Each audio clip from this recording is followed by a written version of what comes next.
Can one stone change the course of history?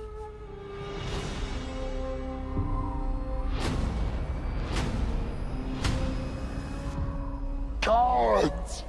Send me your champion! Goliath!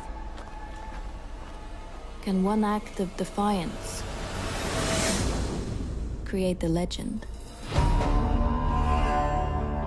I will tell you the story of David, a simple shepherd boy. Why do my brothers get to fight? And I'm stuck here. David, you are not a man of blood.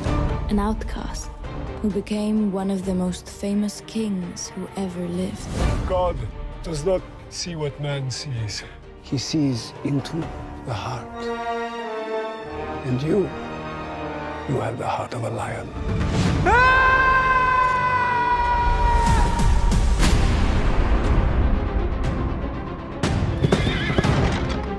The Philistines have assembled.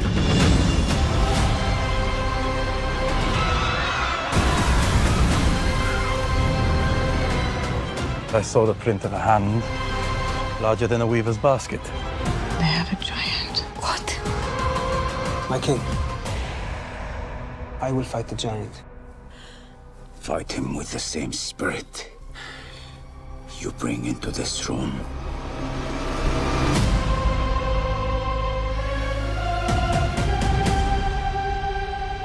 You play music for my father. Now he chooses you as champion. How will you do this? It's not about the greatness of the giant. It is about the greatness of God. Are you afraid? Terrified. I believe in you. So, as the fate of a people hangs in the balance, again I ask this question.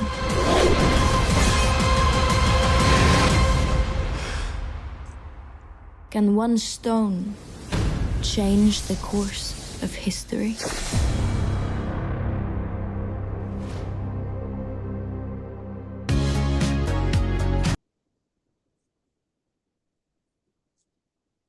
Well, and there we go. So I'd just like to welcome everybody to the first I'm Just Saying movie review with the Geanses. My name is Patrick Geans, and that is my lovely wife, Anita Kelly. And we met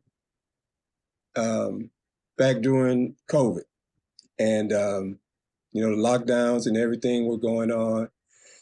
And we met. We had our long distance relationship from Arkansas to St. Louis, and it was like lockdown. So a lot of people back then, they couldn't go anywhere, so all they could do was really watch a lot of movies and stuff on television. And so that was one of our favorite things to do. I'm a big movie buff guy anyway. Matter of fact, I was just wrapping up film school at my alma mater, University of Central Arkansas, and Kelly would come down, or I would come up to St. Louis, and we hang out, and one of our favorite things to do was to watch movies. And, different shows, And one of the things that let me know she was the one for me was the fact that, I'm a big nerd. And 9 times out of 10, I'm dating somebody, and, you tell a woman these days you're a Star Wars fan or a comic book geek or something like that, they'll run the other way. And she was one of those women where she was like, oh, I like Marvel. I like, I love Marvel movies. I like Star Wars and Lord of the Rings and all that kind of stuff. And so I was like, oh, Lord, here we go. This must be the one.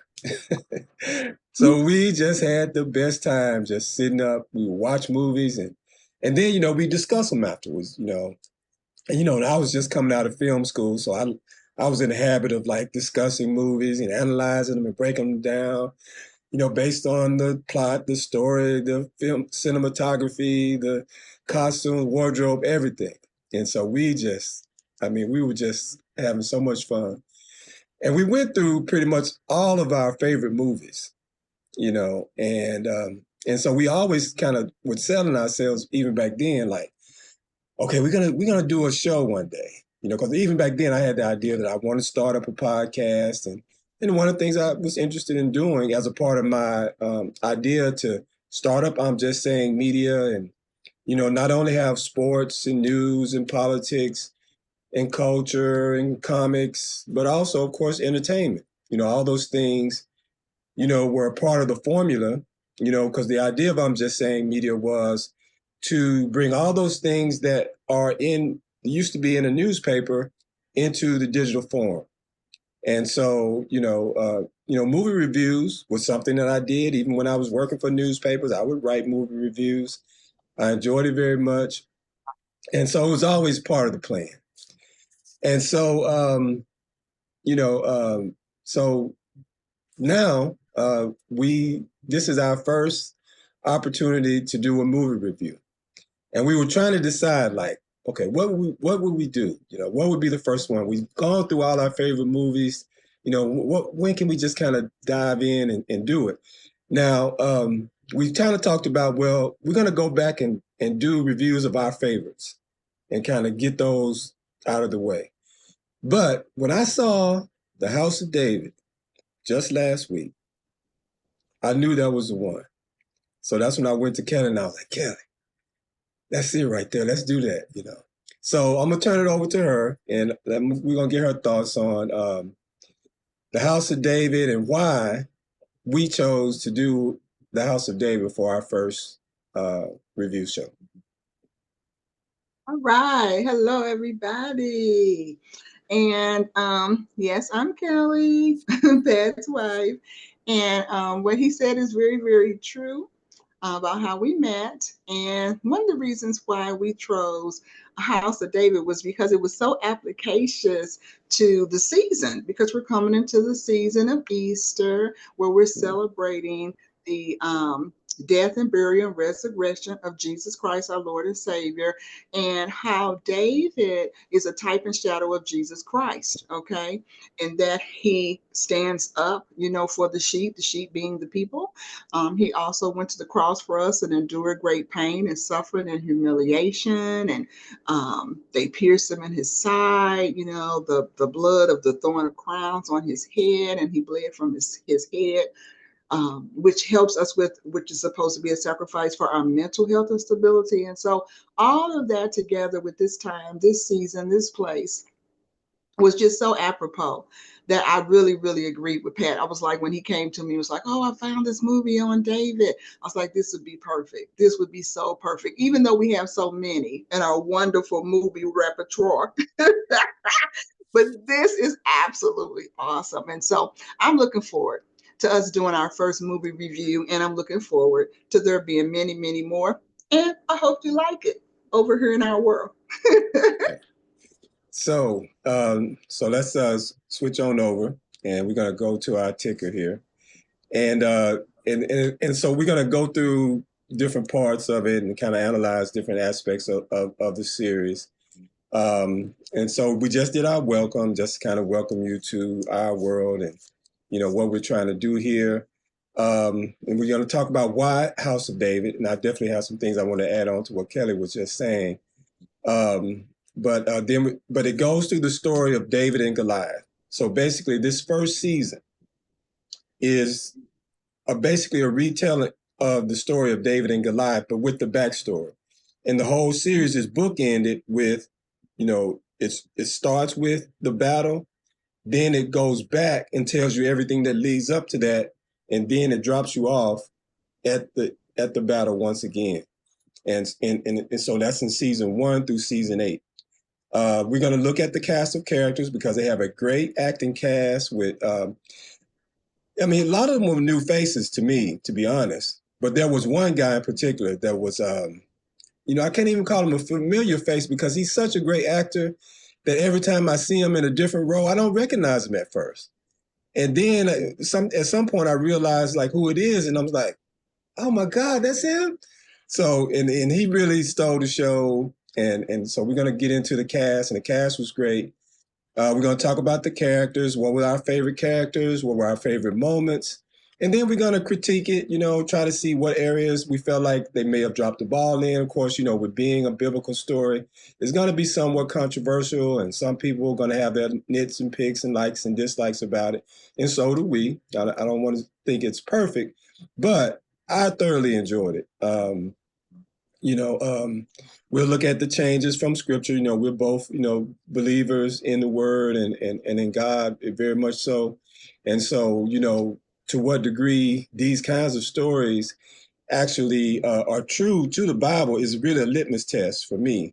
And, and I've been listening to a lot of people. Some people pick things apart and say, well, that they differ there. But, and we'll get into that whole thing later. And then we're going to get into our expectations for season 2. Because, again, if all you people who are non-heathens out there, you know that the story of David just begins with David and Goliath. After that, there's a whole story of his rise to be king, then his period as king, and then, what happens after him. So, there's plenty of meat still left on the bone for them to do seasons to come.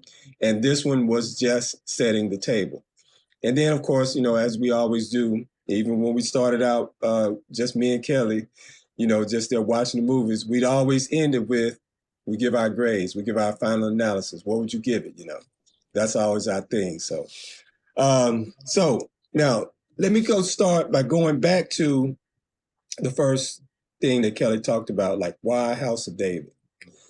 And like Kelly said, yes, it is Easter time. And, and this is a special Easter time too. Now, those of you who know me know that, I've also studied Islam. I'm not one of these people that gets all hung up in the different categories between Jews, Christians, and Muslims and whatever. I even have an appreciation for Zen and Buddhism and stuff like that, and if that makes me a heathen, so be it. But, I love scripture. I love these kinds of stories.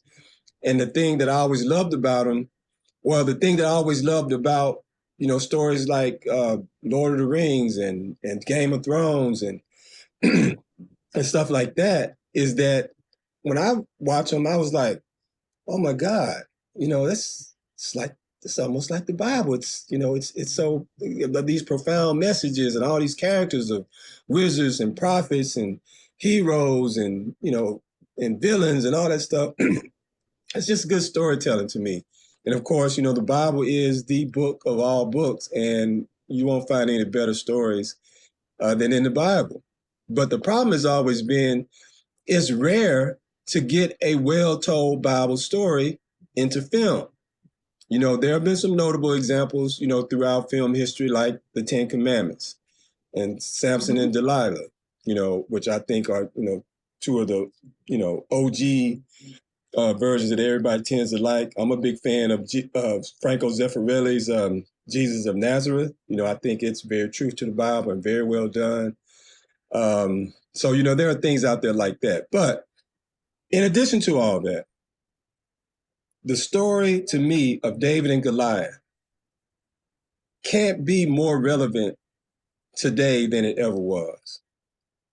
Because, and I mentioned that, hey, we met during this whole COVID thing. And, I'm just going to put it out there. For me, 2020 was the beginning of the uncovering, the unveiling. And unveiling is the other word for Armageddon. And everybody's thinking Armageddon's mean war and all that, but really what Armageddon literally means is the unveiling.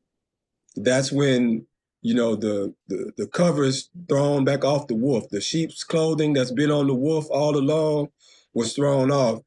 And at least if you had your eyes open, you should have realized we are up against this big monstrosity. This big demonic force is trying to take over the world today. And what we need are people like David, who have a heart of David, who love God so much. They're not going to be afraid. They're not going to bow down. They're not going to go along to get along. They're not going to stick their head in the sand. They're going to step up to the plate and say, you are a godless heathen. I don't care how big and bad you are and how everybody thinks you are, how much money you got, none of that. You don't put no fear in my heart because I belong to God. You don't, and you don't put no fear in my heart. So, so when don't get me started on David. Now that's again just going back to my love for God. It all started with reading the Psalms. When I was flunking out of college, and I was getting ready to go into the military, and I kind of withdrew to kind of save myself from college. I went home and I found my grandmother's old Bible, and I read Psalms and Proverbs, and I was mesmerized. I was like, I didn't know this was in the Bible. And that started the whole journey for me. I ended up getting baptized for the first time, as an adult, when I went through military boot camp in Fort Leonard Wood, Missouri. And it's been a walk with God ever since, although, God has been there with me all along. I just didn't really, I wasn't brought up in the church. I was raised, my family's heathens anyway. So they're all gamblers and bootleggers and roughnecks and everything. And so, I kind of, came by God, my relationship with God, in a different way. I wasn't brought up in. I just fell upon it. But I love God all the same. So anyway, enough of that. Let's get into the story. So all right. So we just played the trailer, and I hope that gives everybody a look at what the story is and the characters and the kind of feel for it. But let's go and check out the cast of characters. And we're going to talk about the different characters. Okay, Kelly? Okay. All right. And since I've been doing most of the talking already, I'm going to let you go down and I want to get your thoughts on each of the characters. Okay. All right. The first character, who is the main character, I would say, thank you for that. We'll go from left to right, and we see Michael there, and she was a very, very strong supporting character. I would consider her as a supporting character as well as she was kind of a lead character too, because she was King Saul's second daughter. She wasn't the first, but she was known to be the one that would go along to get along, and she would do what she was supposed to do back in that time for what women could do, because back then women really didn't have a lot of rights, as opposed to her oldest sister, who probably should have went first and had more things first. She was more of the rebellious type. She was like, well, okay, we're going to do what we need to do. There will be no division in Saul's house. I will honor my father, but I don't like this. I don't like being used as an object. I don't like being used as a tool. We should be able to marry who we want to marry and marry for love. And maybe one day we can and we will. And so these two sisters and their characters, they both of them played them very strong. So even though I look at Michael as a supporting actor, she was still a lead actor in her own right. And I really feel like the sister was more of the supporting actor to her, but she was very strong in her acting style.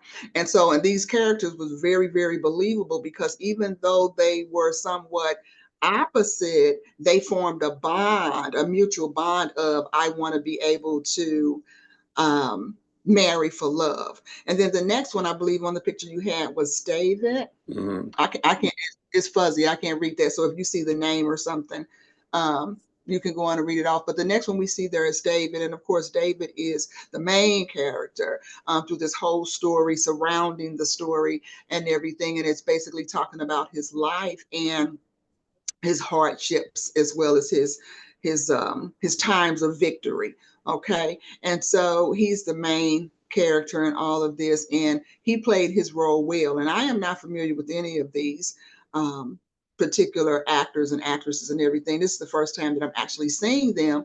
And the movie does tell us that they were picked from, I think, was it Judaism? They were Jews or something like that. They're not Americans.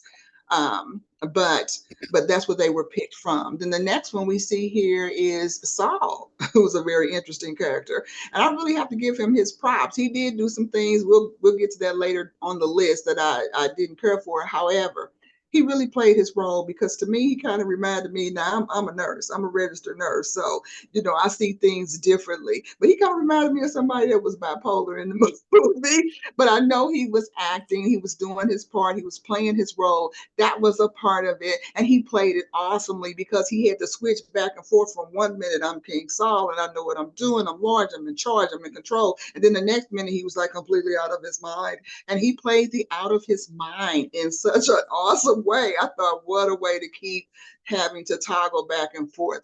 The last one I see up here is, who is this? Oh, this is Prophet Samuel. Yeah, okay. He was phenomenal. He was phenomenal. He reminded me of something like back in Moses' time, with here comes the prophet and we're going to give you the word of the Lord, and, here thus saith God, and don't play with God. And just because God didn't show up when you thought he was going to show up didn't mean he wasn't going to show up, and he showed up out of your time, but in his time.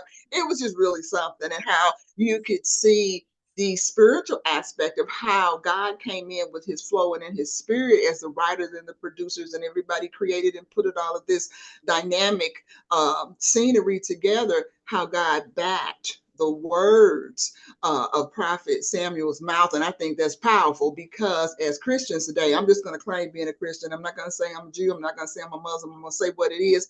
And so I come out of a very strong Christian church. I didn't come out of nothing weak and watered down. And so that's something that reminded me of when I was growing up in church, where they always was like, look, you need to know the word for yourself. You need to read it for yourself. You need to pray and talk to God.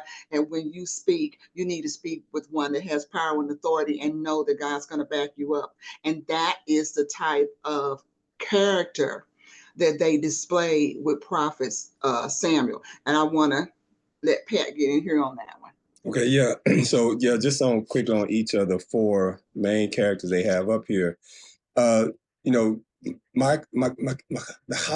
as they say. Now, when I read it in the Bible, I always said Michael. I mean, it's spelled like Michael, pretty much. Michal.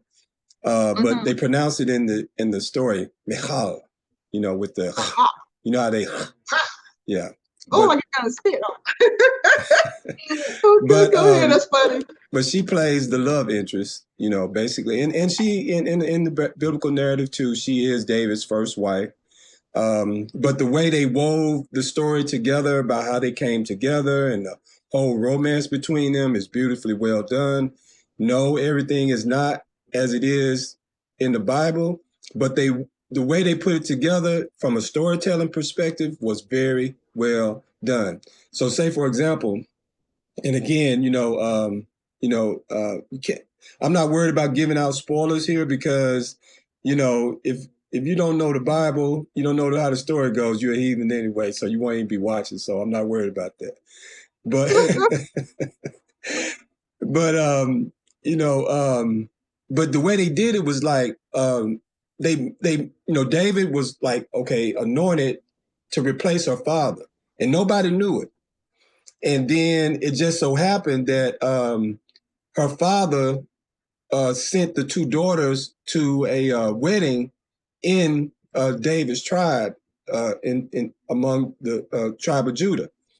And so the two princesses came there to kind of be like officials from the government, there to kind of represent themselves, to the family, and kind of bless the wedding and everything.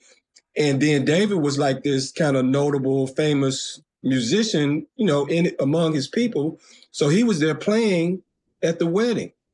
And the two sisters were there, and Mirab, I think, is the fast sister. She the hot one. She the one that she the bad girl, And so she was there, and she was like, oh my God, why they got us here? These boring, crazy people. But, Michal was the dutiful daughter. She wanted to do her duty, and so she was there to have a good time and be gracious and hostess and everything. But while she was there, she was listening to David play.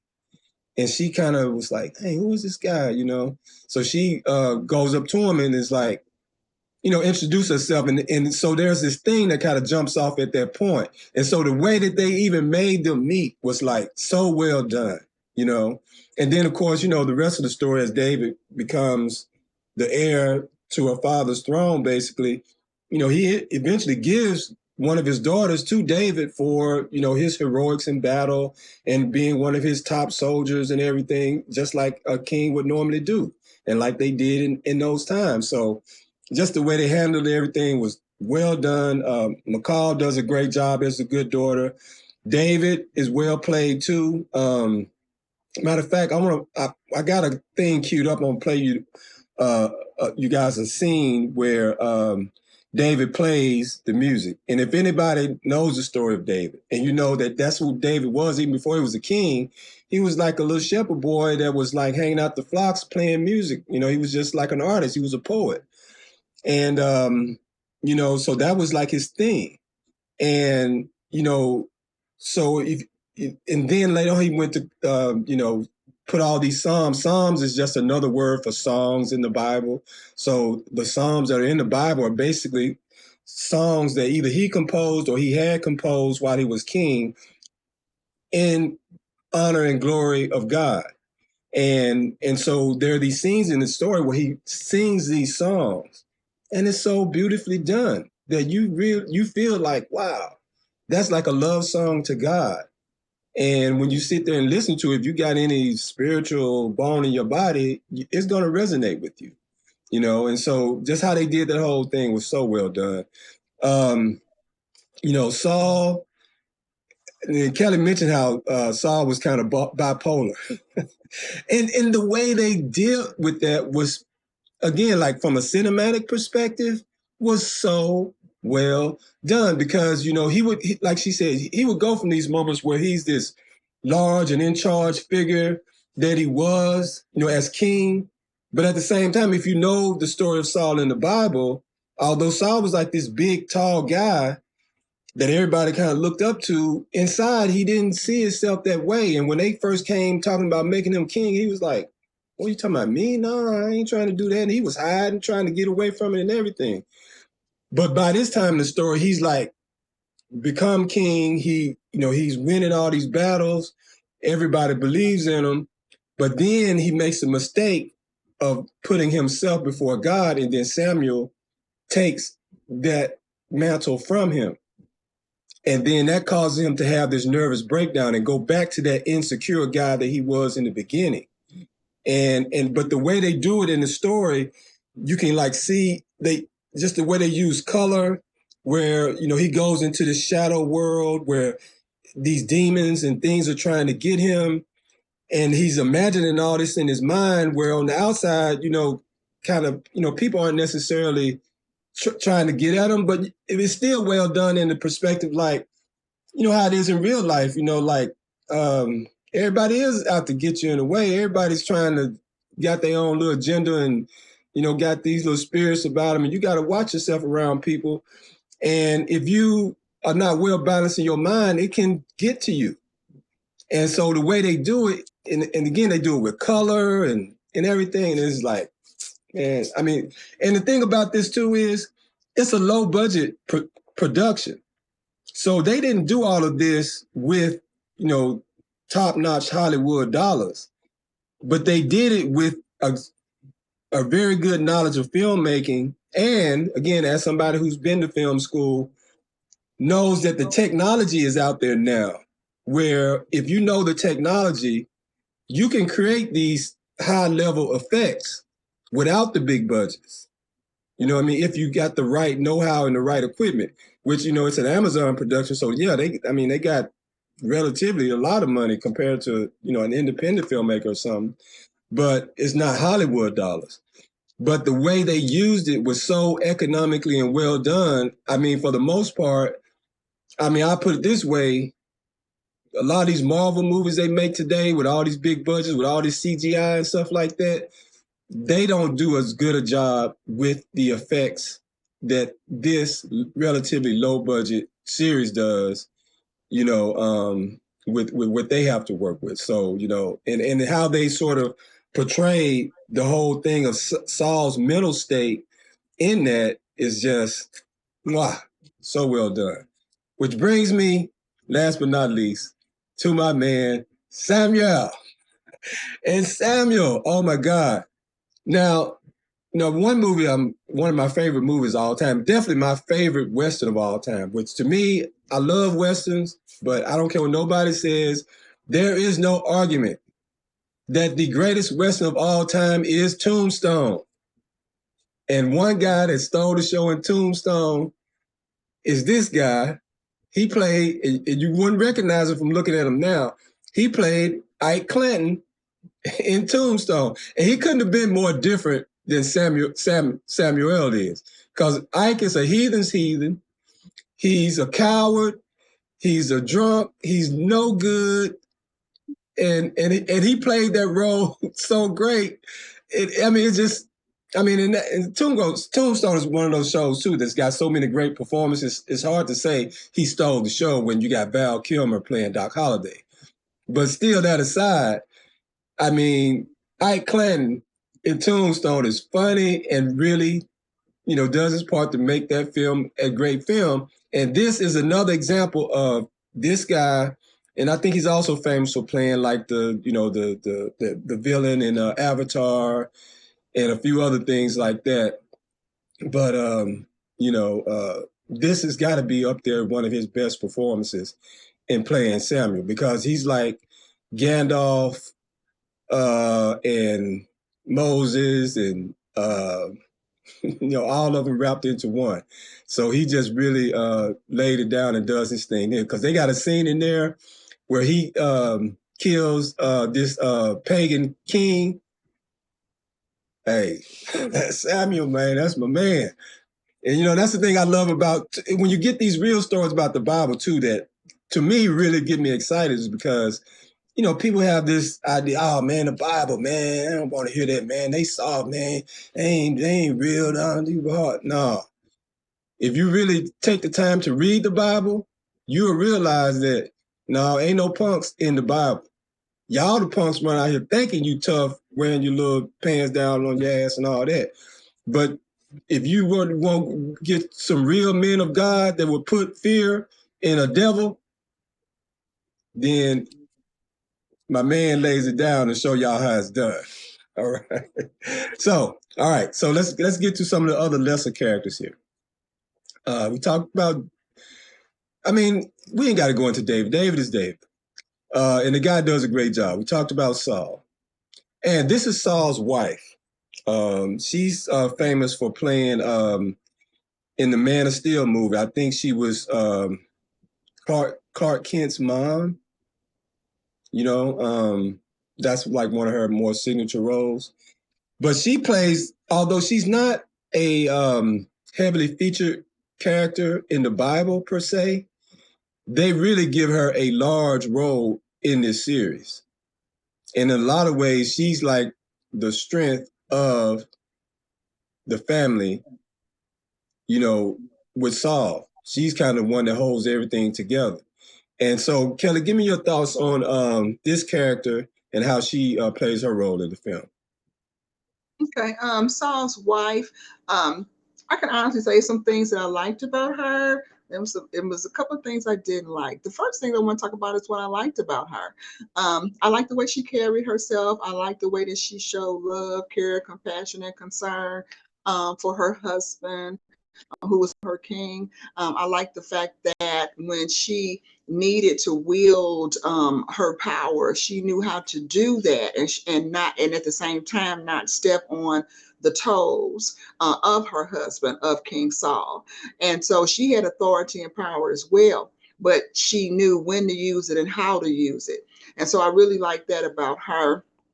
And that role is in a woman. The one thing that, and then she was trying, before I go on to what I didn't like, I also like how she handled her children, because there was a part in the movie where her son had got into some trouble where he had slept with this man's daughter. And I think he was like, I don't know if he was a king over another kingdom, but he was over like maybe another area or province or something. Right. And so he came in. And he was like, hey, look, he's going to have to marry my daughter. He defiled her and things of that nature.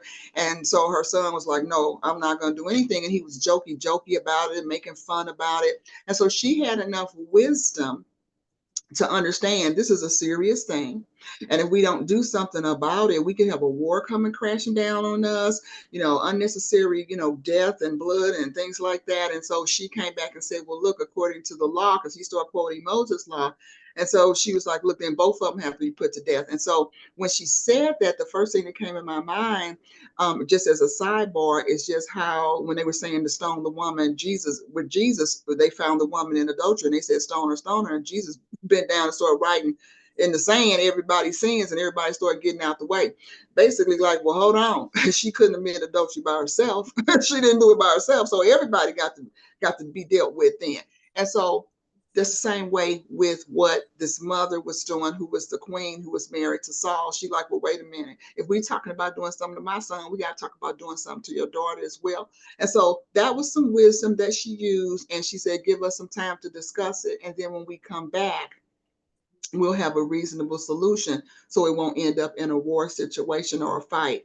And she ended up, doing something to her son that I don't want to say, I don't want to give it away, but she ended up doing something to her son that would appease everybody in the situation without having to necessarily injure her son. I put it that way because I don't want to spoil it and give it away because it's more to it.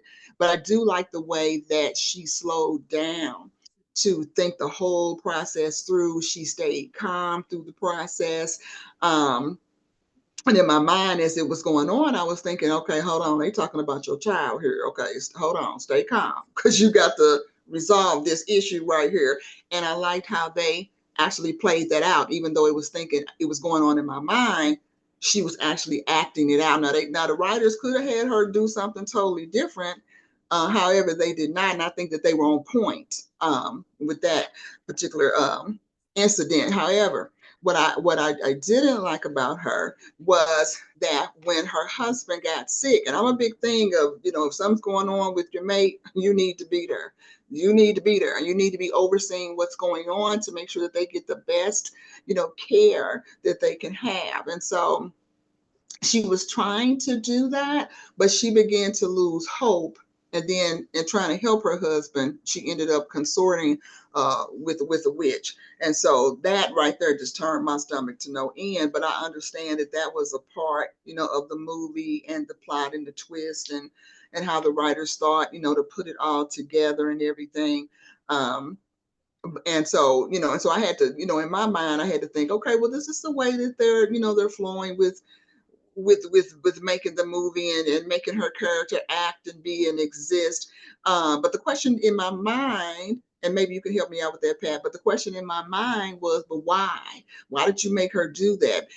Because in my mind, and everybody doesn't think like me, everybody has a right to think however they choose, regardless if I agree or not agree. But in my mind, I was thinking, that's not something I would ever even be thinking about doing.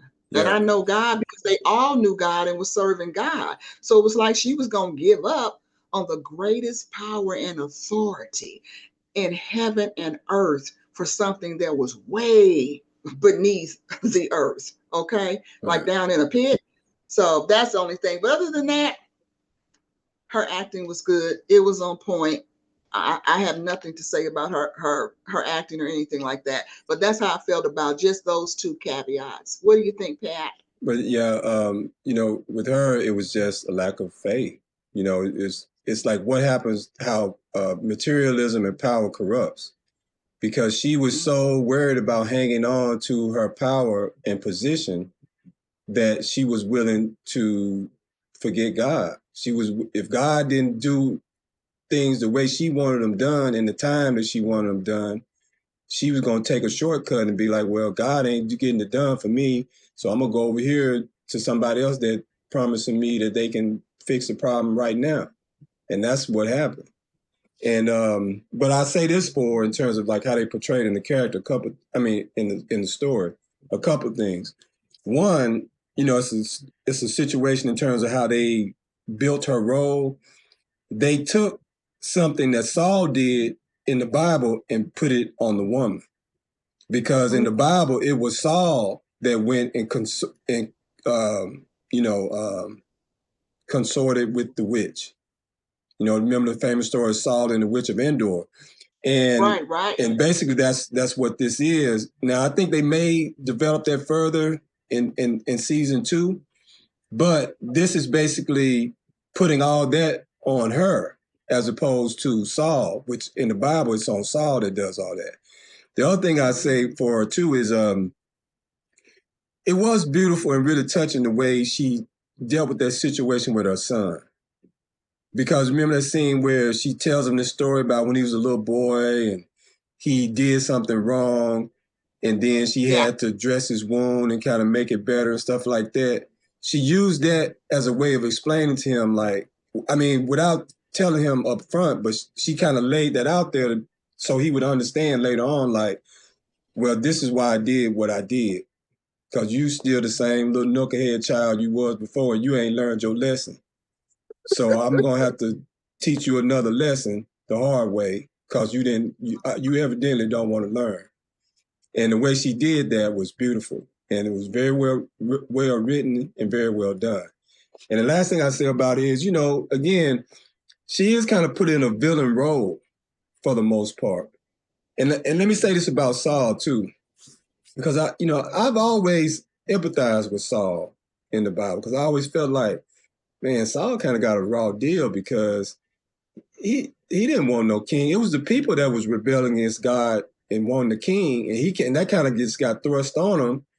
And then the two things that he did to lose his anointing from God were things that really anybody would have done, because one of them was Samuel said he was going to show up at a certain time to bless him before he went into battle.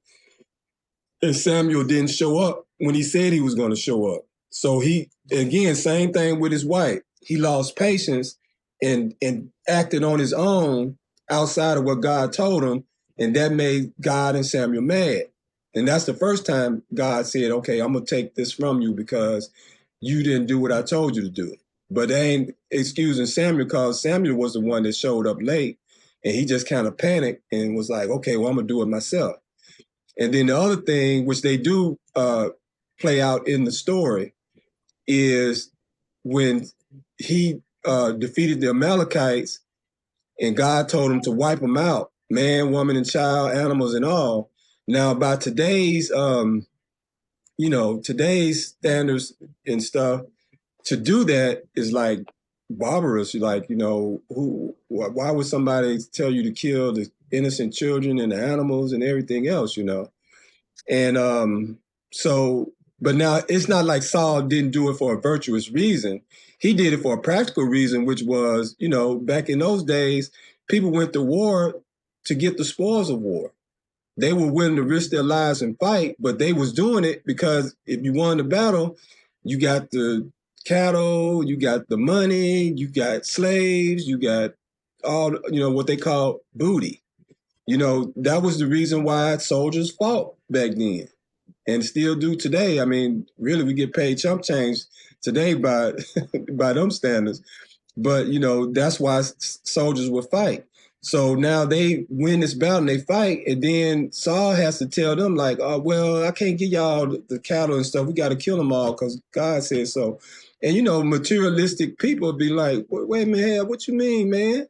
I just risked my life, my kids' life and everything, and you're going to tell me we can't get a chicken or a cow or something? They up in arms, they like, oh, no, man, oh, hell no. And that's why Saul kind of gave into that and was like, okay, all right, we'll let y'all have that. But, and that was the thing that, Samuel and God rejected him for. And, but again, from a human perspective, it's like, I can understand why he did it, but, at the same time, too, God told you to do otherwise. And even in this first situation, again, it's like, okay, well, it wasn't my fault Samuel was late. Why ain't you mad at Samuel? He was the one that was late. But be that as it may. And the other thing, too, is like in the story, Saul is a pretty righteous dude. That one scene where his son tries to get him to cheat on his mom. And he was like, why don't you ever tell me to disrespect your mama like that? And, other things like that. There were different times when Saul was like tested, but Saul was like, it's not about that. He was just doing what he thought he needed to do to hang on to the throne. You gonna say something, babe? No, I was letting you talk. That's all. Okay, so let's go on. Okay, we talked about Samuel. Now this is Jesse. I know you got some things to say about Jesse. Jesse is David's father. So give me your thoughts on him in the story. Jesse to me,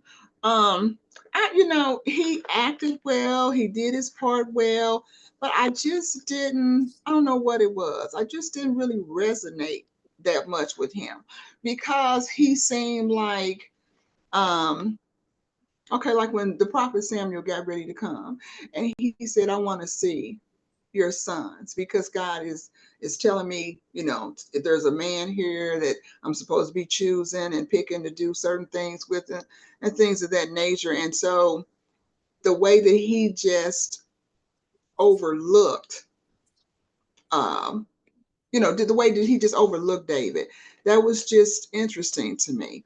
And so when Samuel, was ready to, to look at over all of the men, over all of the sons and everything, he knew, he was like, no, he said, it's all the sons you have, these are not the men, these are not the men. And so that was interesting to me because everybody was confused about that. But then when David came, it was like, okay, he's the man.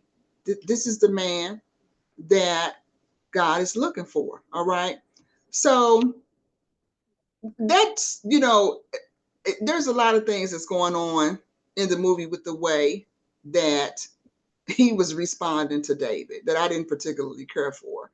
However, the good news is that what I did learn from that is God doesn't look at the outward appearance. God looks at the heart. Mm-hmm.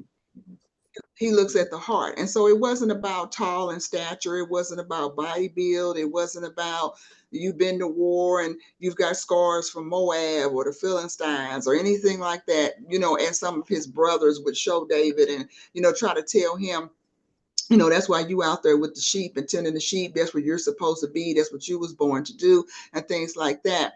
But God had another plan because God was like, no, I can do more with this one. I can do more with him or with her because I see their heart. I know that if their heart is right, then I can really use them to do great things in the earth.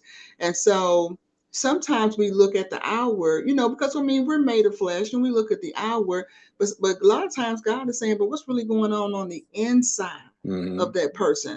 And a lot of times, like people, they might walk up to you and give you a compliment, and that happens to me often. I'm sure it happens to other people often too. And I'll say, "Oh, thank you. You're quite sweet," or "That's very sweet of you." I try to be extremely humble about it as possible, but I always would say, "I want to be beautiful from the inside to the outside, not from the outside surface, and then it's nothing on the inside." And so or not much of anything on the inside, more like a shell. But that really spoke to me and resonated me, not necessarily his character, but the overall, how should I put it? Because I'm not I didn't go to movie school like you, Pat, but like the overall, how do they call that? There's a word for it. Um, it's a word for it. Theme. That's what I want to say.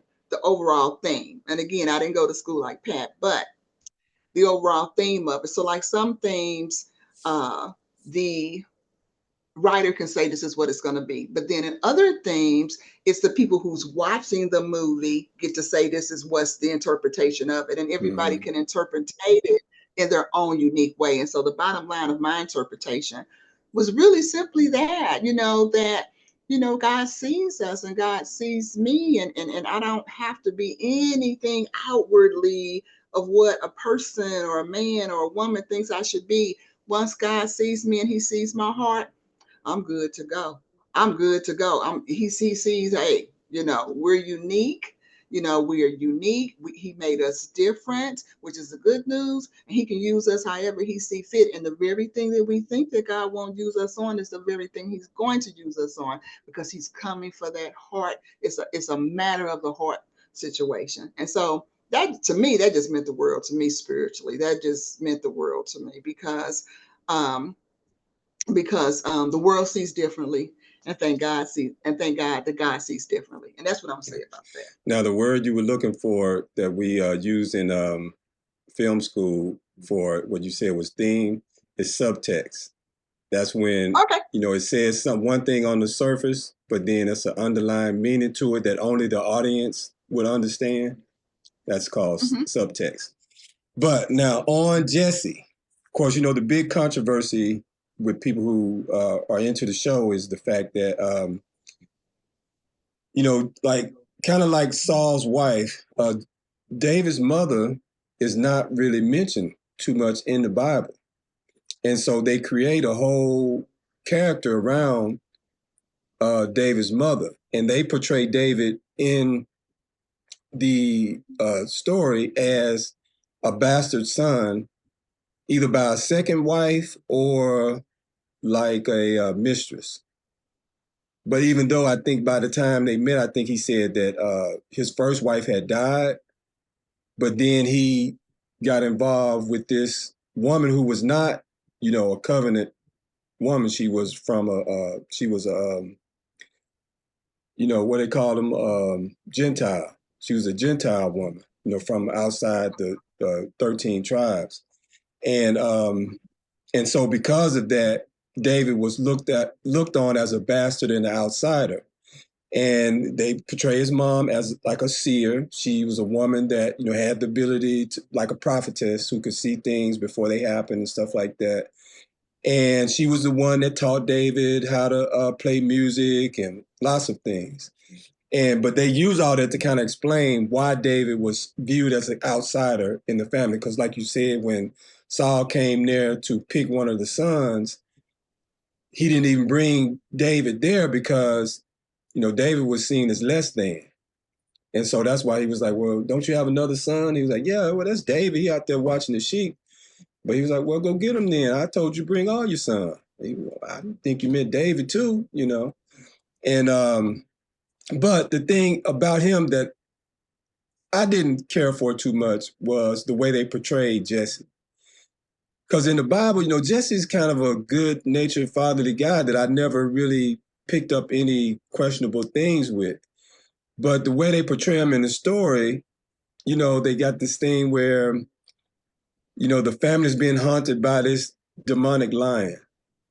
And actually, spoiler alert, well, I'm not going to even get that away because it's not in the Bible, so I can't accuse you of being a heathen for not knowing it. But you'll see when you watch it. But there's this whole thing with this lion that's sort of stalking the family. And it involves David's mom. But when David goes to kill the lion, he like lashes out at David and slaps him. And don't get me wrong, I understand, you know, this is an Old Testament story, so it's spare the rod, spoil the child, you know. So, I mean, yeah, he probably would have whooped him in a way, maybe, but it just didn't quite make sense in the context of what all happened. And you kind of got to see it to kind of parse it all out.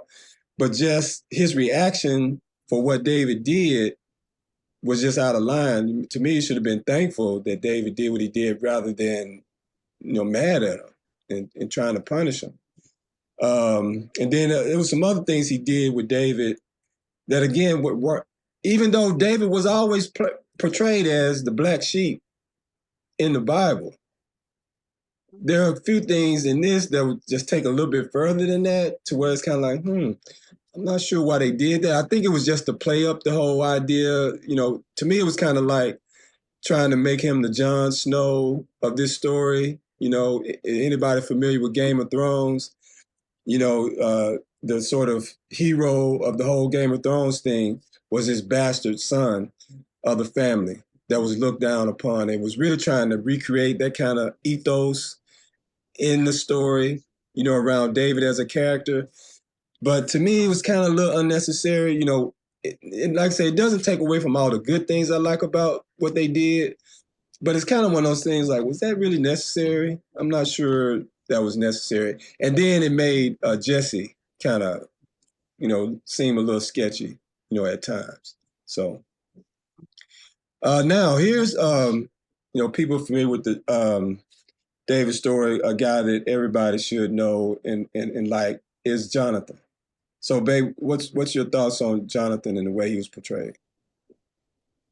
I don't think that I don't think that they gave Jonathan enough role or enough part in this play, but how he did play his part and his character was good. And the one thing that I did remember was how Jonathan and his father Saul were sparring. Like they were sparring, and he was like teaching him how to handle himself as a man and how to fight. And they had the wooden sticks. Right. And they was going back and forth, and he was talking to him. And so as they were sparring and he was teaching him how to fight, he was also giving him like little hints and clues about how to fight and how to handle himself along the way. And in the end, Saul did whoop his tail. He had him down and grabbed, and he was like, okay, and he was like, you didn't watch like what I told you to do, and stuff like this. And so that was interesting to me right there. And it just kind of reminded me, as a side note, one time, I always got these little side notes, but it's going to wrap into his character.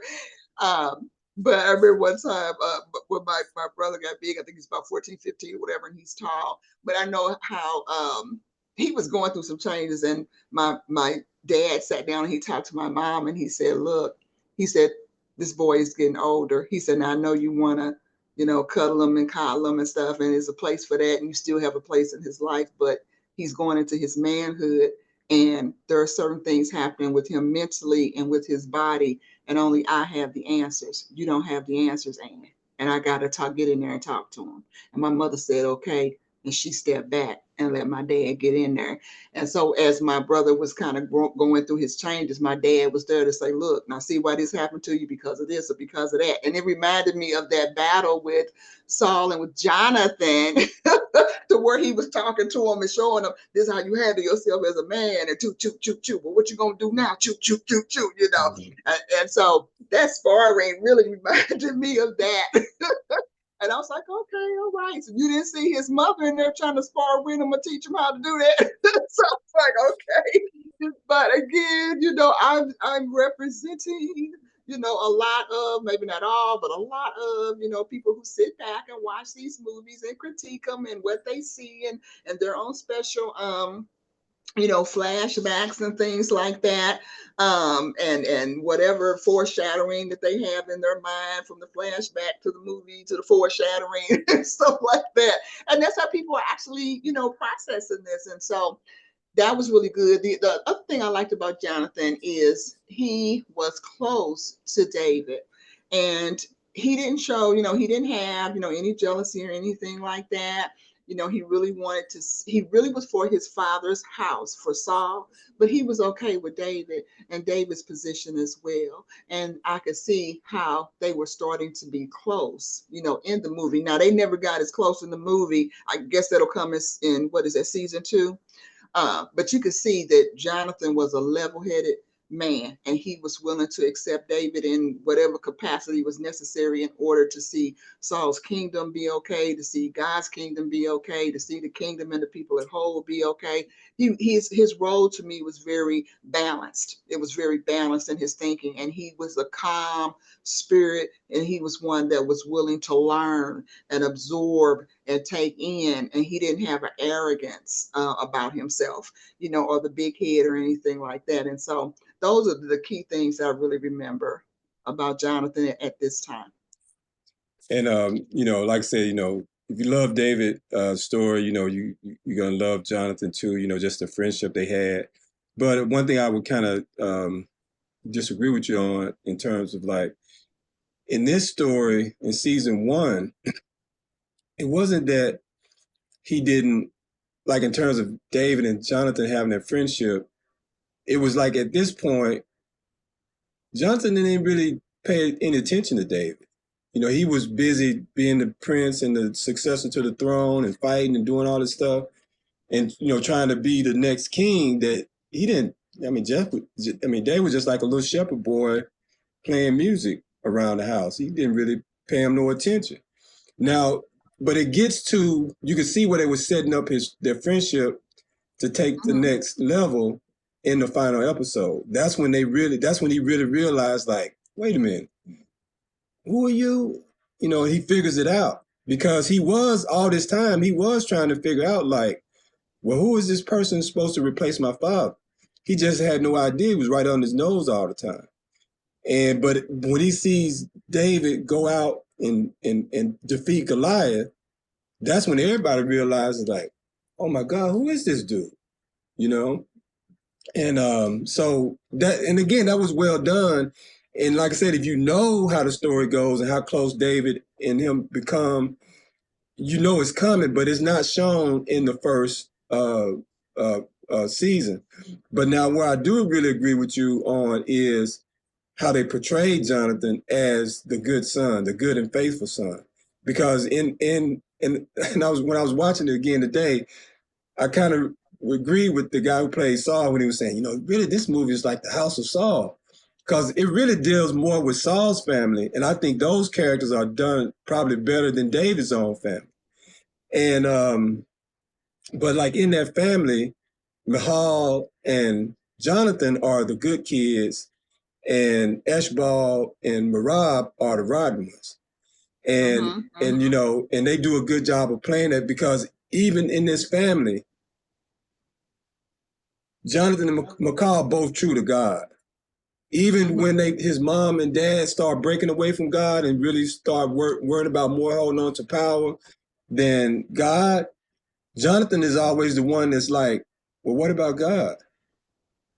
You know, and he stays on that. Now, I gotta say, that scene where Saul is training Jonathan is one of my favorite scenes, especially for Saul, because that is, y'all forgive my language, that is a badass scene for Saul. Because, I mean, that really shows you who Saul really was when he's in his right mind, he was young and strong, and why God, I mean, they probably chose him in the first place. And in that scene, they do it. He's like losing his mind, it's crazy. Everybody think he's too old and crazy and everything. But he gets up out of bed and let them know, hey, I'm still that guy. But again, you know, Jonathan's humility through it all, to deal with all, you know, all these egos and stuff around him, so that he really would have been a worthy king. But even to the point to where when it came to David, he accepts the fact that God chose David. And that even put his own ego, his own pride aside, which nobody else in his family could do. You know, that's what drove his dad crazy, his mom crazy, and the other two was rotten anyway. But Jonathan, but Jonathan was the one that when it all came down to, he kept thinking like, well, the only reason we kings and stuff is because of God. So apart from God, I'm not with y'all on that. We always got to put God first. And that's true to Jonathan's character. And I really appreciated that about him, and the way that God played him in the story, because, you know, he has his moments. He's a bad dude too, but he couldn't mess with his dad. And Samuel whooped him too, one time too. We talked about Michal. Goliath. Now, babe, so what do you think about the way they portrayed Goliath and his whole story in the story? Okay, all right. His mother, what was her name? Orpah, I think it was. Orpah. Okay. All right. I like the way they portrayed the story. I like the fact that, you know, because I think it might have been season 4 where they were showing the angels falling down. I don't want to give too much of it away, but they were telling the story on how basically Goliath was born. And if you know your Bible, and, you know, this is pretty much, you know, basic Bible right here, but just how he was born and how he came together, you know, with the angels and the women on earth, and then these Goliaths were born. And so it even says in the Bible, though, that they were like 9'9", and I think the shortest one was like 9'4", something like that. And so that is like extremely tall, you know. And then they were big, and everything, and they were strong, and they walked through the earth. And it seems like, what did you say, Orpah? Is that it? So she was the mom. Now they didn't go into detail as to, okay, these were her 4 sons and you know how all that came about, but they knew that that was their mom, and they respected her, and they followed her wishes, and they followed her commands and things like that. So they portrayed him, I think, very well, you know, as who he was, the deep voice, challenging Israel, and asking for someone to come out and fight him and things like that. And then I think they went over to, what is that guy's house? They went, because at first the mother, and then they went over to the guy's house. Yeah, they went over to the king of the Philistines. King of Philistines. Achish. Yes, Achish. Yeah. Achish went over to his house. And so when they got there, you know, they given him this the sword and the shield that they specifically had to make for him because he was so big, and he's sparring with these regular men and these regular soldiers. And I'm just like, oh my God, they look like they are just ants in comparison to him. And it was really something to see. It was really magnificent, and something to see how they put all of that together. And with his character, Goliath's character, he looked real. He didn't look like something that, you know, somebody put on a screen and they made up this image and tried to make it look like a man. He looked like a real man who was that big, walking around in the earth, you know. And I was sitting there and I was thinking to myself, oh my God, if somebody like that walked up on me, and I understand why some of the men, the guards who were supposed to be sparring with him, and they supposed to be practicing sparring with him, just, hey, they ran off. I get it, you know. Hey, come back here, you come back here, you know. Come back for what, dude? You know, so, but anyway, I understood why they ran off, because they didn't know God. They were Philistines. They had these fake gods, you know. They didn't really know God. So yeah, I get it why they're running off, and I can completely understand it why, you know, with David, I'm running to you, but people who don't know God running away from you. So yeah, that makes sense. And so there was a lot that happened there. I don't want to give away the spoiler alert on there, but I do like how they showed their mom. They made it realistic. They showed the angels falling from heaven. They showed how all of this came together, why these Goliaths exist and where they came from. And then they themselves considered themselves God in the earth, which I thought that's interesting, especially when I think about some things that's going on today politically. That's another conversation. But I do see that, because I'm like, interesting. Men in the earth who think that they are bigger, badder, bolder, better, more powerful, more stronger than other smaller men in the earth, who they want to look up to them as gods. Interesting. Have I seen this wonderful pattern ad? Okay. It's like I'm living it. Oh my God. But it's just coming in a different form. So anyway, but yeah, so he, you know, he came out and he was ready to do his thing. Like, okay, we're gonna see who can take me down. And really, you know, we know that according to the Bible and biblical standards, that David took him down, but really David was the conduit that God used to take him down. It was really God that took that man down, that Goliath down. Okay. And let him know, you will not touch my people. No, you won't. No, you won't. And this is going to be a good one right here. You know, so all my people can see, you don't have to run in fear. Nothing. Because I got you. That's how it's going to work. Yeah. So I like that a lot about that, his whole character. And I still sometimes wonder how they did that. You know, again, not going to film school, but the bottom line is it definitely was realistic. It was realistic, and you have to see it in order to try to believe it and then believe it, you know, and then put it together with the Bible that this is something that actually really happened in life, and that people actually lived on this earth like that. And they did find skeleton and bones and things like that that actually justify this. And so but yeah, they depicted that very, very good. I mean, I haven't seen anything this good since the Ten Commandments with the guy who starred in that, Charlton Heston. Yeah, that particular whole part and scene right there. And I think they bridged the two together in scenes was it 7 and 8. I think they bridged it all together, even though it was 2 different episodes. Right. They bridged those 2 episodes together to complete them. So, yeah, so that's how I saw it. And it's more, but I'm not going to do the spoiler alert, but there's more. Yeah. And I think you did a good job of explaining it. And it, like I said, it's one of the better parts of the story, like how they did handle the whole thing about Goliath and the giants and who they are, where they come from. And it's part of the good storytelling. And they do this with pretty much every character. You know, they take the time to really give them their due and explain who they are, what motivates them.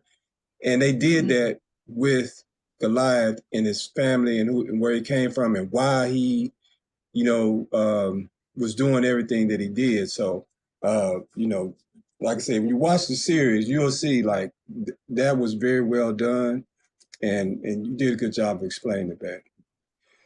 Here we got Abner. You know, Abner is actually is either Saul's wife's uncle or maybe Saul's uncle. But, you know, in the Bible, he's kind of like the general for Saul. And he's kind of like an enforcer, and they do a good job with him. Here's Merab. She's the bad girl of Saul's family. And and they give her again some good moments and good scenes. You know, she's kind of riding for most of the story, but then too she shows she's not all the way. She's not as bad as her brother was, and she does some kind of noble things like standing by her sister in the end to go to the front lines and try to look after their dad. When they gave her away in marriage, you know, she willing to do it for her family, and you know, stuff like that, you know. And so she and the actress that played her, you know, they both did a good job. Now here's Eshbal. Now this was one of those characters that I didn't know prior to watching, or I didn't remember prior to watching the series. But after watching the series, I went back and read up on him and kind of realized like, oh, okay. So they setting him up for season 2 to be the main villain, because once David, you know, really tries, because he doesn't ascend to the throne in season 1, he just, you know, becomes like a hero for defeating Goliath. But in terms of ascending the throne, it's going to be Eshbal who is standing in his way, and everything they do with Eshbal in season 1 is setting that up. So you can see where he's going to be like the main villain coming up. And so all that is really well done. And kind of like Kelly said, you know, I'm not going to give away what happens to him because it's not in the Bible, but the story that they concoct to explain why he becomes the way he is makes sense, you know. So again, great job with them there. Did you want to say anything about his character, babe? Only thing I want to say about his character is he didn't seem very godly to me. I'll put it that way. He just did not. And I was watching him and I was enjoying, you know, his acting, but just, you know, me as a person, I was like, you are just not very godly person. You're like a turn off to me. But I want to watch the movie and understand your character and your role and see how all of this, you know, plays out, you know. Yeah, but he was just, he's a natural. He wasn't godly. He's a natural born heathen. This is David's older brother, Eliab. You know, Eliab is kind of like a soldier. And again, you know, I like how they deal with this whole thing. Again, you know, harkening back to some of the things going on in the world today, where like David's family, particularly their father, doesn't like Saul and the king because, as they were warned, he starts taking their sons and making them servants. So not only does he bring David there to be a musician, he takes all the older brothers and puts them in the military and make them go fight for him. So there's always that tension between David's family and Saul's family over that. And then too, that's why you kind of understand why, you know, Jesse kind of kept David hidden away, because he didn't want David put out there like his older sons. But as the older brother and the soldier, Eliab is portrayed as one of Israel's best soldiers. And, and again, in the Bible, they do flesh him out a little bit. He's fleshed out a lot more here as the older brother. And again, they got some good moments with him. Any thoughts on him, babe? Only thoughts with him is that I like the fact that, even though they were, mean to David and they really, kind of treat him like an outcast, when it came down to it, he acknowledged their bloodline and he stood up for David. Right. And so for that, I give big kudos for that one, because he did. He stood up in different ways. And you'll have to watch the movie to see all of the different ways, but he did. He stood up. At times, I'm not sure. He, in the end, like well, kind of what he did in the end. I'm thinking about two specific occasions that where David needed. I'm thinking about a couple of occasions too where he did some stuff where it's kind of questionable. So, and again, that kind of goes into the thing. But again, I can't say that's not true to the Bible, because kind of like Joseph, David's brothers were hating on him. Yes. And so, so in that context, he probably would have done something like that. But, so I don't know. I don't know quite how I feel about him. Now, this girl here, she was like a servant girl. She played a minor role, nothing major. Same with this guy here, Saul's apprentice. I'm not going to give away what happens there. This is one of David's brothers. Now, this guy is interesting. Adriel, the leader of the tribe of Judah. So, any thoughts on his role in the series? He did a good job in playing his role. To me, his role was one of power hungry. He was arrogant. He was forceful to me. But that was his role, and he played it well. And to me, he wanted to be the boss, and he wanted to be the king, and he wanted to rule and reign and run everything. But he reminded me of someone who may be, in today's vernacular, president, vice president, okay? And it was like he's the vice president or something and he wants to take over. And that's just not how things are handled and how it's ran. And so, and that's really how I saw him. And then, because of the type of spirit he had, you could see where it was going to eventually split. Like some people are going to stay with Saul and some people are going to like branch off and start following this guy. And that was not good. There was no harmony or unity there, to me. It was like it was underlining, okay, in your face, I'm going to do what you say, but then behind your back, I don't have much integrity. I'm going to do whatever I want. That was just the feeling I got from him, but he did play that role well. Right. I agree. He did a great job, and it's really an important role too in the story, because the thing is, like, if you understand how Israel was constructed, particularly back then in the Old Testament, where you had 13 different tribes, and Judah was the largest tribe, of which David was from. Saul was from the smallest tribe, which was Benjamin. So there was always that kind of questioning about Saul being chosen from the littlest tribe. So, and again, if you go to the whole story in the Bible about who was Judah, he was always the biggest, strongest, most fierce one of the brothers, the sons of Jacob. And then supposedly his tribe always took that on, and they were known throughout the Bible as the one that was big, who could fight and do all these things. So he embodies all of that in that character. And so he's constantly seen as like a threat to Saul. And so there's always a lot of struggle going on between the two. And they got some really good scenes. It's kind of like they create like a Game of Thrones style wedding situation where there's a wedding between the two families, between Saul's family and his family, to sort of, politically bring them together. And then things, go like they go. Again, it's one of those things that's not in the Bible, but it's very well done. and how it goes. Matter of fact, I think some of it may be in the Bible, because I think I heard one commentator said the whole thing about the little twists with the marriage of the daughters is in there.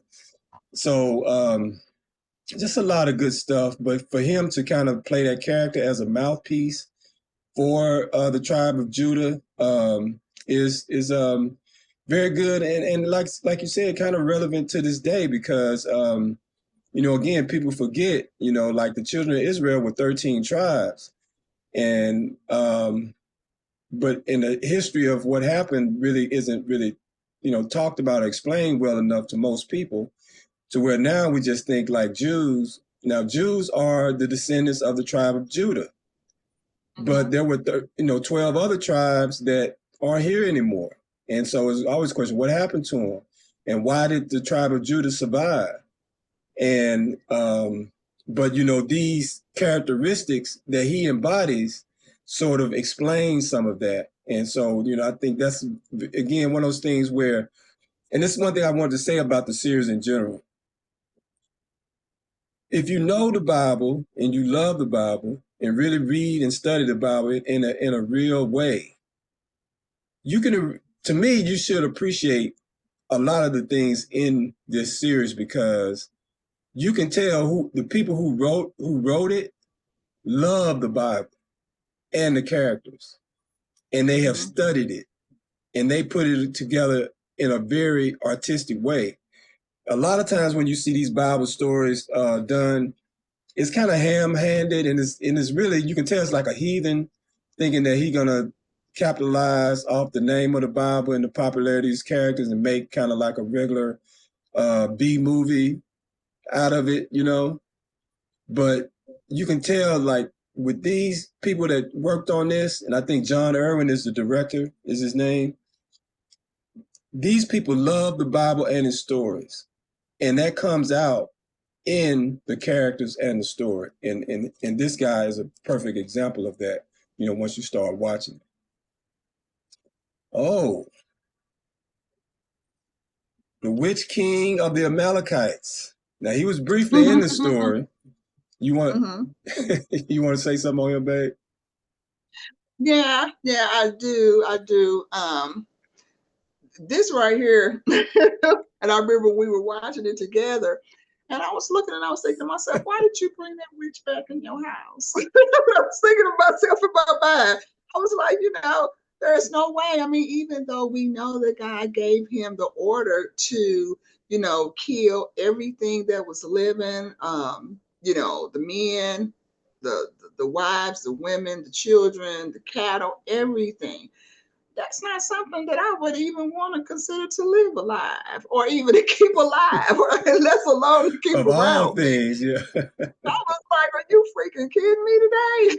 And so, but he would Saul, who I'm speaking of, he got off into like this ego tripping thing, and his head got big and arrogant to where he started feeling like, I've captured him, like this was some kind of great capture of spoils, and I'm gonna keep him at my feet, and there's so much more, and I'll go there, but there's so much more, so you gotta see the movie.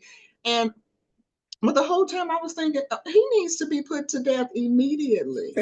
Immediately. There should be no time wasted here, So like, this is like expeditiously, I need another word for expeditiously. And so, but he really wanted, he was really like gloating over, this man. And maybe because this man, he was a witch, he was a warlock, and he could cast spells and do all these other demonic things. But that's not something that you want to have in your life, around your house, in your house, around your people. You don't want anything like that that's representing demonic activity in your life. And he should have immediately, even though God ordered it and we want to be obedient, as a king, he should have thought to get rid of that man immediately in war.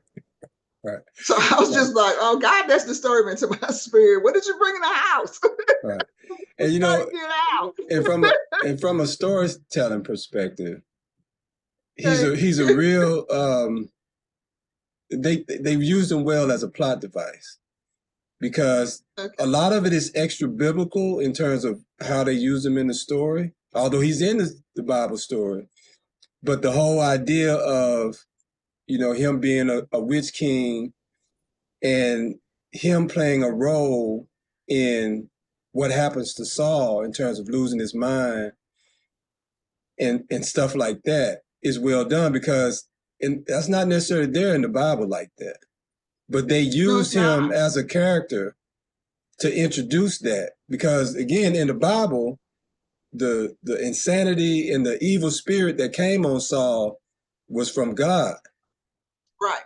But they put it on him. And you can say, well, you know, God used him to do it, whatever, you know, but that's not specified in the Bible. But in the story, they use him as that agent that brings that, you know, that gets back at Saul by working some of his magic, some of his, you know, dark magic and stuff on Saul that takes him down that dark road. And I thought that was real well done too, just again, how he looks and everything, you know, it's like, wow. Because when you see him, it's like, what the heck? And then, you know, when, you know, Saul handled that business on him, that's, you know, you want to stand up and clap. But now this is David's mom in the story. So what did you think about the whole thing with David's mom, Bear?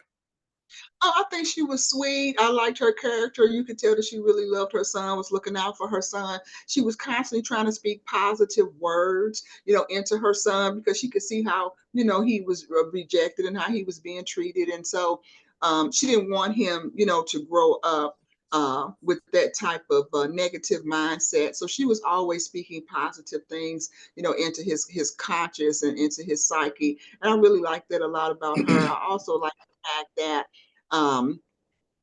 she was willing to put her life on the line for him. I'm not going to go into detail if she died, if she didn't die, but she was willing to put her life on the line, you know, for him. And as a mother, I can relate to that because I know what I would do, you know, the same thing. And so if it ever had to come down to it, and praise the Lord in Jesus' name, it won't. But I could relate to that, because some moms are not willing to do anything like that. They'll do whatever it takes for them, but when it comes to their kids, they're just like, hey, you're on your own. And so they had this really unique relationship that was close, where it seems like they could understand each other psychologically, you know, on so many different levels. She also talked to him about like his purpose and believing God, and trying to help him to sort through things that he didn't really understand.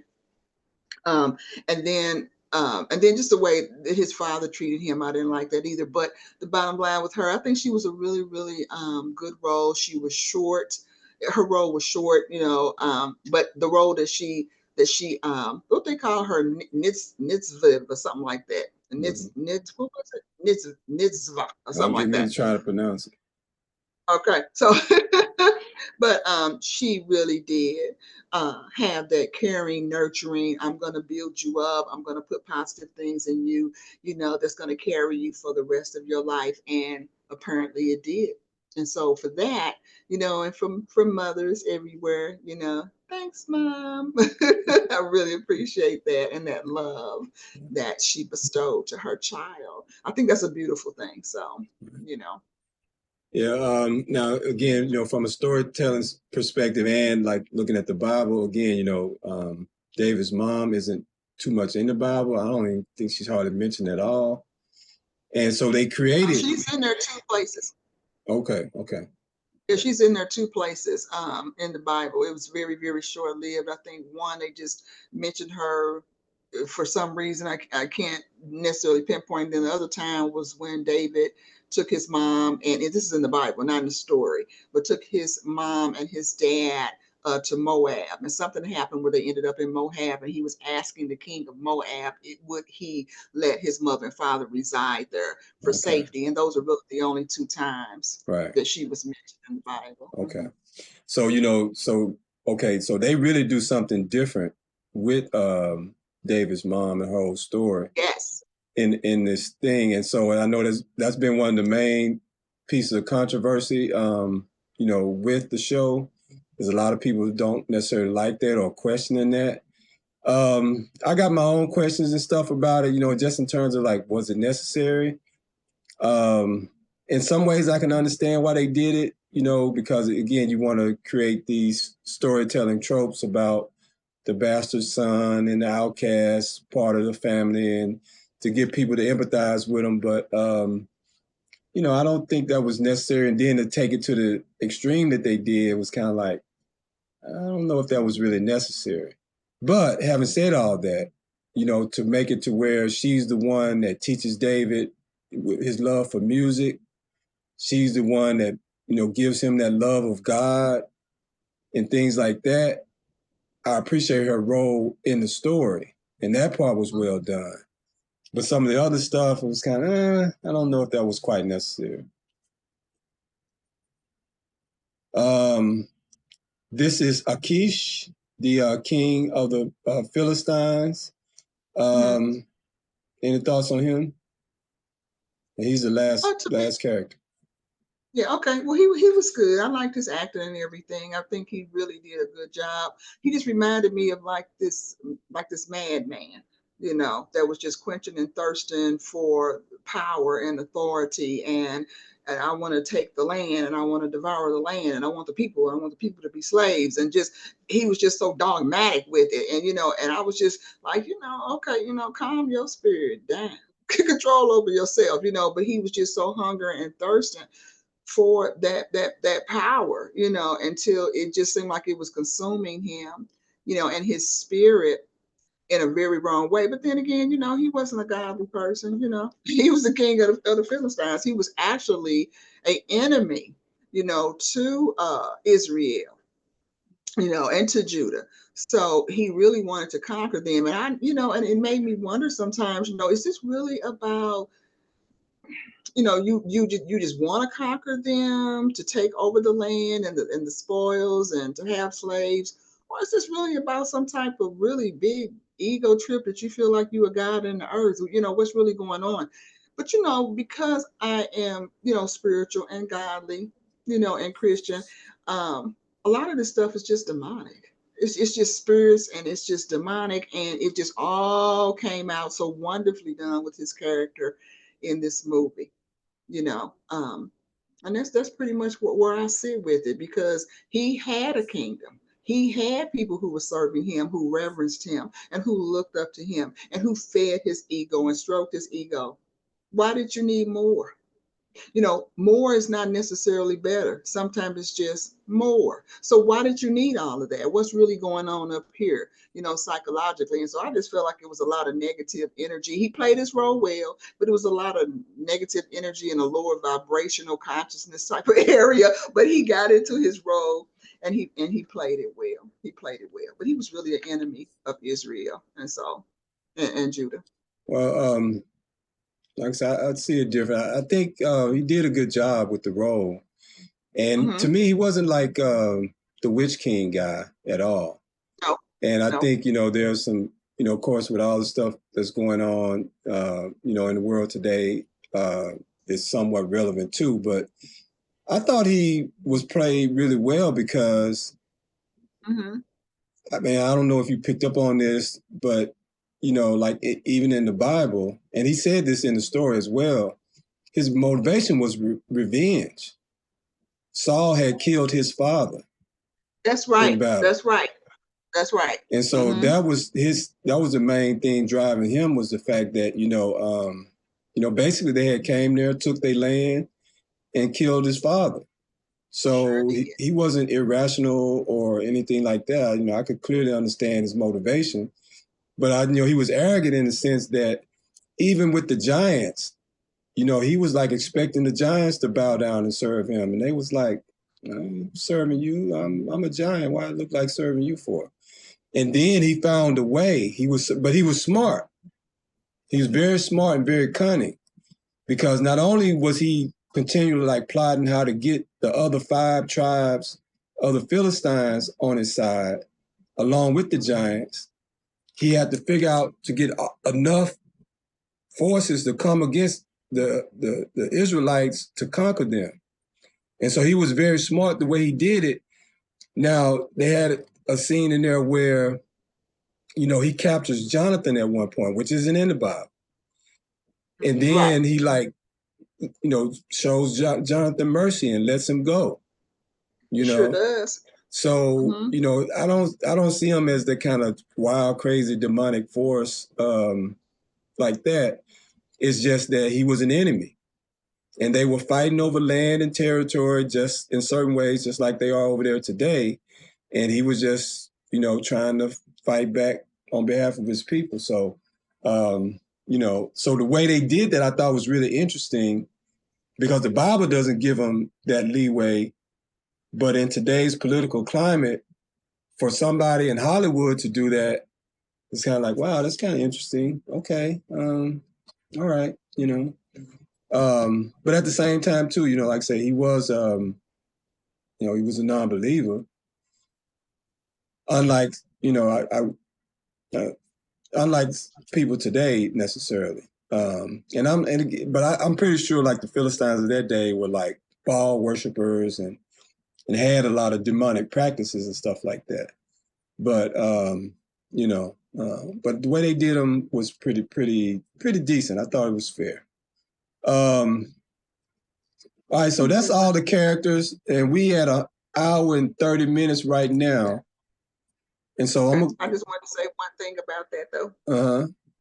It's about the last guys that I did forget about the revenge part, but sometimes when people, and I agree with you on that, but sometimes when people get so caught up in anger and revenge, it can really make it seem like they are demonic and crazy. Right. I mean, that's a demonic force, the thirst for revenge and vengeance and stuff like that. That's why God, tells you not to indulge in it.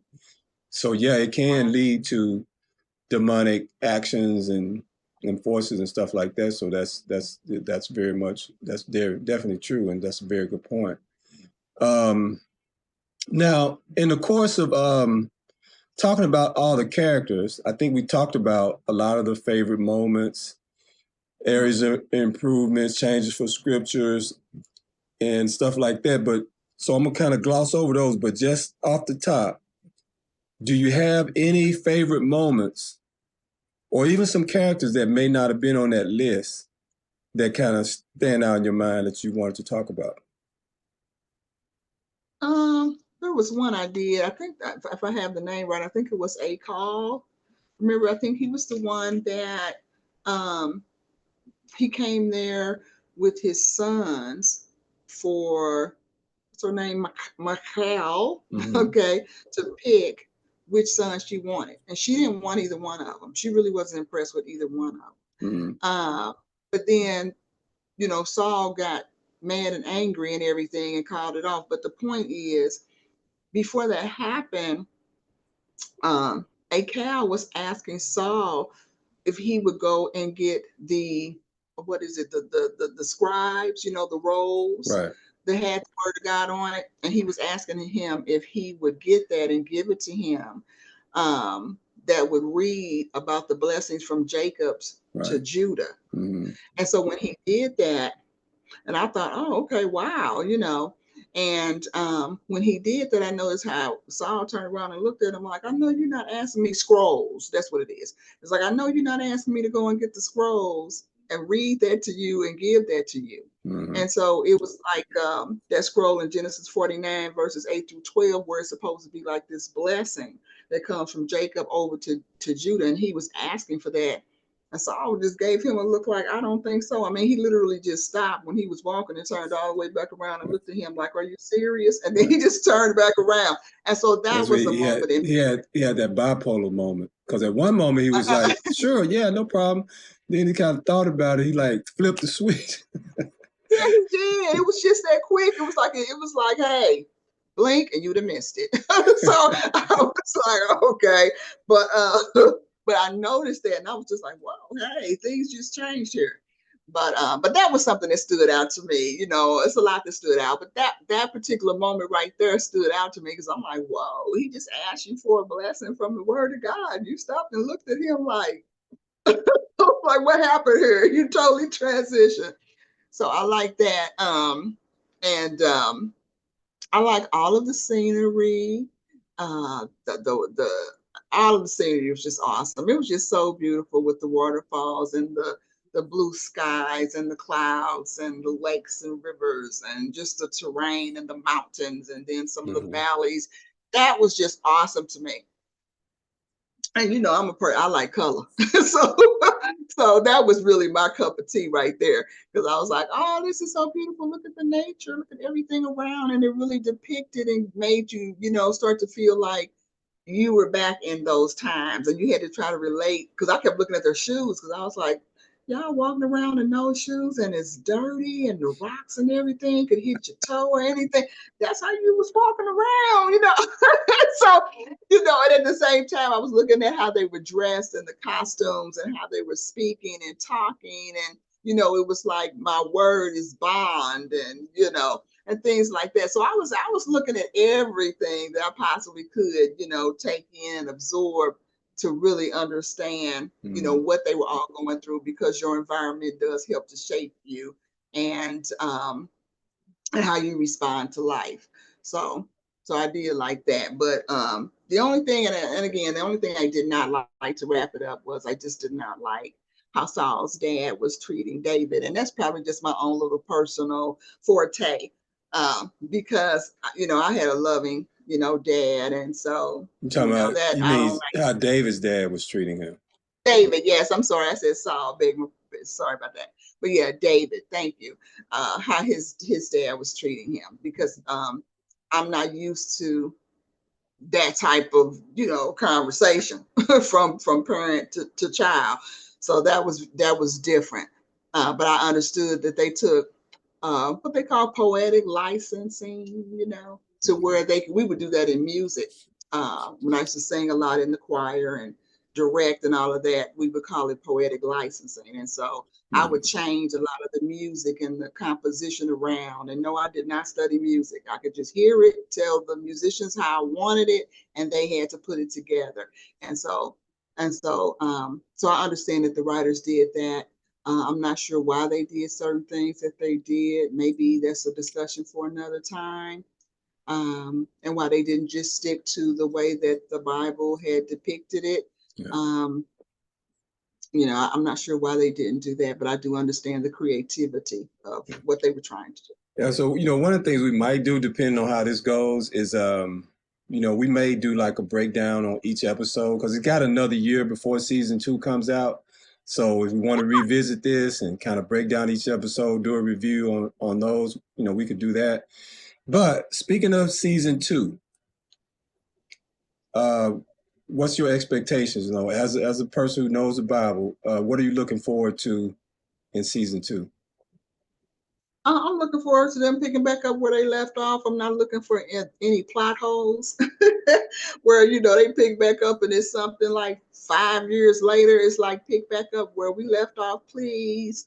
And show us, you know, go back, you know, kind of rewind some, maybe for half a day or a quarter of a day, and then, you know, move forward and, you know, pick right back up where we left off and show us, you know, what happened and where we're going from here, you know, to keep everybody on the same page together and with how they put the story together and the writers. The other thing I'm looking forward to is them sticking more to the Word of God, just the way that it is and the way that it's written. And if they changed it for some reason, can they please tell us why?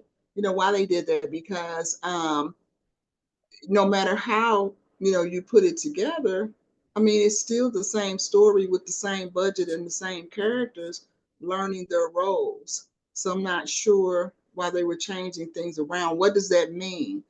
You know, if somebody does something, they did it for a reason. It could be a small reason, it could be a big reason, but what was the reason? But I'm looking forward to it. But I will say this: I'm looking forward to it being good. I'm looking forward to the same actors and actresses coming back and the wardrobe and everything. I think it's going to be really engaging. I think it's going to be powerful. I think it's going to show some spiritual lessons as well as some natural lessons. And I think that it's going to be well done. If it's what they showed us already, I think we're in for a really good time for season 2. Well, I know for me, you know, I'm looking forward to seeing the battles, you know, more battles and stuff. I know they said they're going to have more budget, so that I think that means they're going to be able to do more of those kind of scenes and sequences, which the story calls for, you know, because it's basically, you know, we're going to see David go on the run from Saul. You know, first it's going to be David winning all these battles against these other pagan kings. And then as his popularity increases, then, you know, Saul is going to be jealous. And then eventually Saul is going to turn on David. David's going to have to go on the run. And then Ishbal at some point is going to come into the picture and succeed Saul. And then him and David is going to fight it out. And then eventually David is going to defeat all his enemies. And because again, you know, how it's going to break down is like, because of David's popularity, Judah, the tribe of Judah, is going to follow David. The rest of the tribes are going to follow Ishbal and Saul. And so there's going to be that internal fighting like within Israel. And then, but eventually David is going to win out and David's going to become the king, period. And so, you know, just seeing that whole thing play out is going to be what I'm looking forward to see, you know, what it's going to be like for David to actually get to sit on the throne. You know, we had that moment in the first season where Saul kind of like, you know, go on, sit down, man, and try it out, see how you like it. And David tried to play modest, like, no, man, that's just for the king. I can't do that. But then as soon as Saul left out of the room, he sat on there. And McCall came in there and saw him sitting on it. And, but, you know, that was foreshadowing, like, what's to come. And then, like, say, the whole thing between David and McCall is going to be really interesting because, you know, they kind of got a really tragic love story and how it all plays out and stuff. So, you know, they got a lot to work with. And I'm really looking forward to seeing, like, them working with a bigger budget. I hope they don't let it go to their head like Game of Thrones did. I hope the fact that they, you know, they are telling biblical stories, that it's gonna make them be more humble and try to keep it more, you know, true to the source material. But we'll see. You know, that's gonna be interesting to see how they do all that. And then to close it out, babe, give me your grade. What do you give it? 1 out of 10. Mm-hmm. I'm gonna give it a 9. I am. I'm gonna give it a 9. And I'm looking at everything. I'm looking at the characters. I'm looking at the scenery. I'm looking at how they acted and portrayed their roles. I'm looking at how they acted and portrayed their roles to each other. You know, did it seem like it was believable as they were talking to each other? Okay. And I did, like I said, I took away, you know, a few little, you know, half points here and there for the things that I did like. But overall, I think for the budget and the type movie that they had, I'm gonna go. I'm kind of toggling between 8.75 and 9, so I'm gonna stick right there. I'm gonna stick right there. Okay. And I'm with you. You know, I give it a 9 as well. You know, just again, just as a lover for the Bible, and then these kind of epic. You know, I like my Game of Thrones and Lord of the Rings and stuff like that, and just to bring the Bible into and David into, it's like they gave me the closest thing that I could have possibly wanted with it. It's not perfect, but for just doing that, they get extra points. So that's why I'm gonna go 9 versus 8.75. Yes, it's got a few low budget things going on with it, and I think they kind of mishandled a few character moments and stuff like that. But I'm not gonna nitpick it. For what they did in this season, I gotta give it an A. And you know, I'm really looking forward to next series. I just hate that we gotta wait a year. So, but in the meantime, you know, we're gonna be doing some more reviews, and like I said, maybe possibly do some more with you know, House of David. Especially, you know, we'll see how these videos go. But if people want to see more breakdowns on the different scenes, you know, we can do that. But then too, there are plenty of other movies and stuff out there we can do, and we'll be trying to do that too. You know, so you know, like I said, I'm trying to get this media company off the ground. It's gonna be. I've already played around with the sports thing. This is my first time kind of dipping my toe in the entertainment side. But, I got the news coming, and, that's the main thing anyway. So y'all buckle up. We're just getting started. And I appreciate you coming on with me, babe. And of course, I know, like I said, we're going to do some more things around health and some of the other things too, because as a nurse, I definitely appreciate your expertise in those areas as well. So we're going to close it out. And again, I appreciate everybody. And anything you want to say to the people before we go? Just thank you for coming and listening. And I hope you share your comments with us so that we can go back and read them. And if there's anything else that you want us to review or expound on, we'd love to be a part of that and do that for you. And we'll see you soon next time. And thanks for coming in to our world. All right. Thanks, babe. Bye, everybody. Okay. Bye-bye. Bye.